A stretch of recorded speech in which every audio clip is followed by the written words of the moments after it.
Le ministre des Affaires étrangères Bernard Kouchner est sur place pour tenter de trouver une solution diplomatique au nom de l'Union européenne.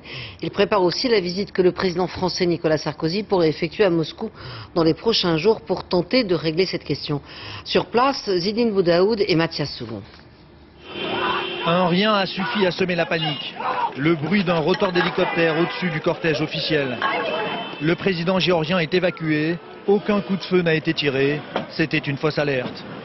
Mikhail Saakashvili était venu rejoindre Bernard Kouchner à Gori. Le fait que 500 chars massés à la frontière et qui sont entrés en Géorgie, 500 chars, cela ne montre-t-il pas que tout était préparé depuis longtemps? En temps de guerre, la diplomatie est un art bien difficile.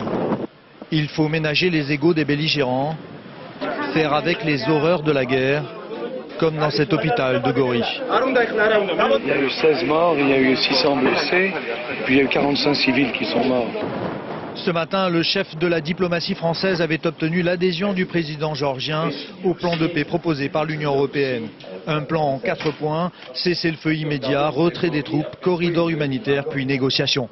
Cette initiative était très importante. La France a réagi immédiatement. Il faut absolument arrêter cette folie, il faut absolument arrêter cette tragédie humaine. Une sortie de crise honorable pour la Géorgie. Le président Saakashvili a signé notre document. C'est donc une première étape relativement positive quand même, et même complètement positive. Maintenant, il faut voir de l'autre côté.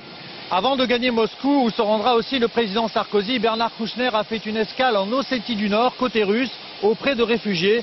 Une façon de montrer que la France n'a aucun parti pris dans ce dossier. Et la France